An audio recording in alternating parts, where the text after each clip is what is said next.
funny. Oh, hello. I was thinking of my friend Cindy, who once had a cat that was afraid of heights. His name was Gunther, and he couldn't climb trees or fences or even jump up on a chair without having a panic attack. All the other cats in town made fun of him, and he was ashamed of himself, and he had no friends. One day, Cindy hired a cat hypnotist to help Gunther get over his fear of heights. He was the best cat hypnotist in town, but unfortunately, he was also hard of hearing. He thought Gunther had a fear of nights, so he hypnotized him so that he would no longer fear nights, but would enjoy nights and desire nights for as long as he lived. Well, it wasn't long before Gunther started sleeping all day and going out all night. He went to nightclubs and wild parties, and he learned to tango. He became a regular at jazz clubs and began to play the saxophone. He wore sunglasses at night, recited poetry, and always had his arm around a beautiful girl cat. He even opened his own discotheque called Gunther's Litter Box, with dancing kitties, and Gunther was always there, the life of the party.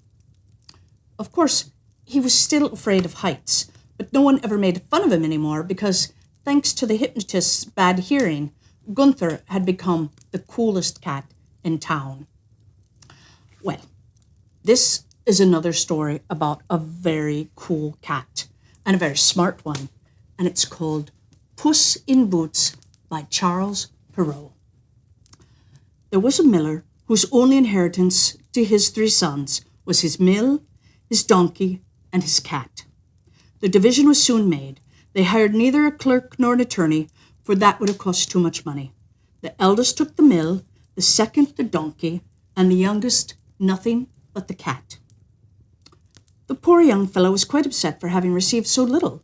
"My brothers," said he, "may make a handsome living by joining their shares together, but for my part, after I've eaten up my cat and made myself a muff from his fur, I shall then die of hunger." The cat, who had heard all this, but pretended otherwise, said to him with a grave and serious air, "Do not be concerned, my good master. If you will but give me a bag and have a pair of boots made for me, that I may scamper through the dirt and the brambles, then you shall see that you're not so poorly off with me as you imagine." The cat's master did not take much stock in what he said. However, he had often seen him play a great many cunning tricks to catch rats and mice, such as hanging by his heels or hiding himself in the pantry and pretending to be dead. So he did take some hope that the cat might get some help for him in his miserable condition. After receiving what he had asked for, the cat gallantly pulled on the boots and slung the bag about his neck. Holding its drawstrings in his forepaws, he went to a place where there was a great abundance of rabbits. He put some bran and greens into his bag, then stretched himself out as if he were dead. He thus waited for some young rabbits to get acquainted, who were not knowing of the deceits of the world yet, to come and look into his bag. He had scarcely lain down before he had what he wanted. A rash and foolish young rabbit jumped into his bag, and the master cat immediately closed the strings, then took and killed him without pity. Proud of his prey, he took it many miles to the king's palace and asked to speak with his majesty. Surprised and impressed to see a cat in boots, the servants took him upstairs to the king's apartment. Making a low bow, the cat said to his majesty, "Sir, I have brought your rabbit from my noble lord, the master of Carabas," for that was the title which the cat was pleased to give his master. "Tell your master," said the king, "I thank him, and I am very pleased with his gift." Another time, the cat went and hid himself in a grain field. He again held his bag open, and when a brace of partridges ran into it, he drew the strings and caught them both. He presented those to the king, as he had done before with the rabbit. The king, in like manner, received the partridges with great pleasure and gave him a tip of 2 silver coins.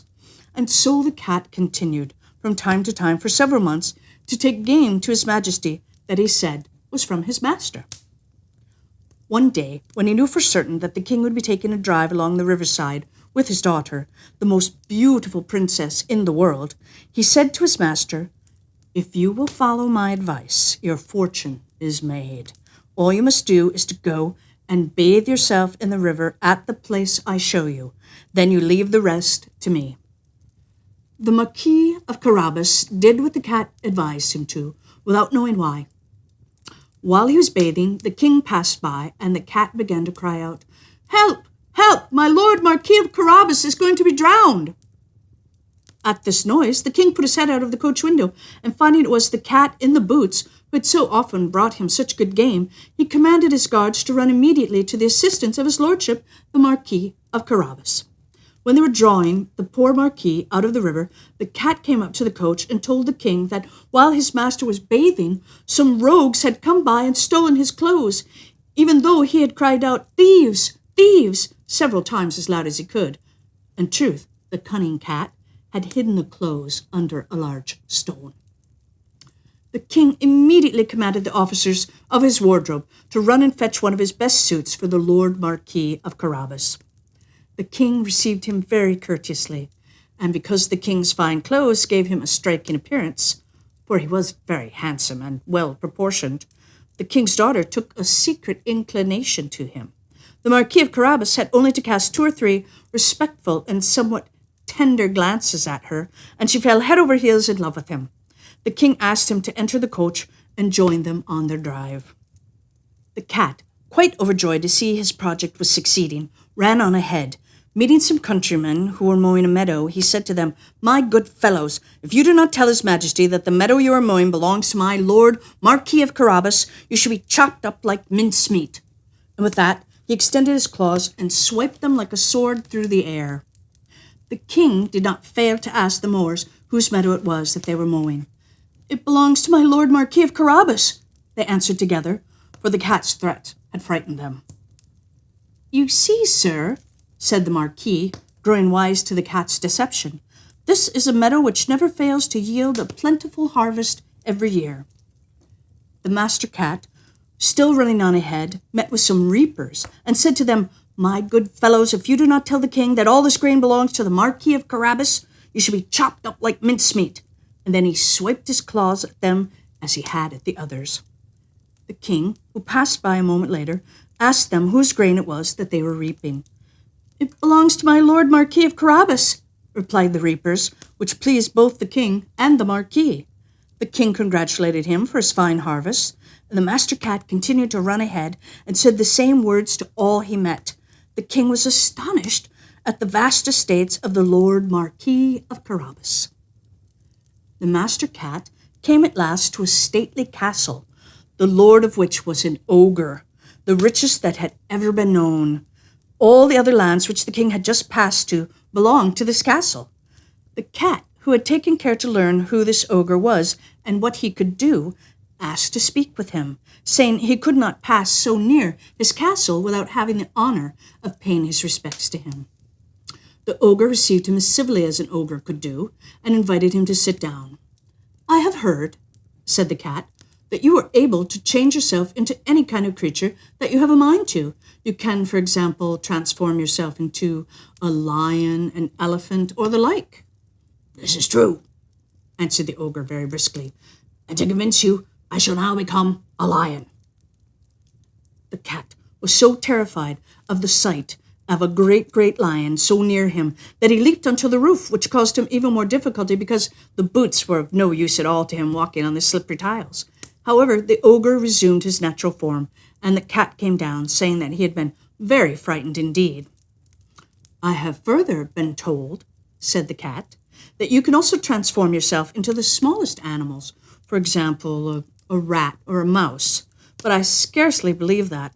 I must admit I think that would just be quite impossible." "Impossible?" cried the ogre. "You shall see." He immediately changed himself into a mouse and began to run about the floor. And as soon as the cat saw this, he fell upon him and ate him up. Meanwhile, the king, who saw this fine castle of the ogres as he passed, decided to go inside.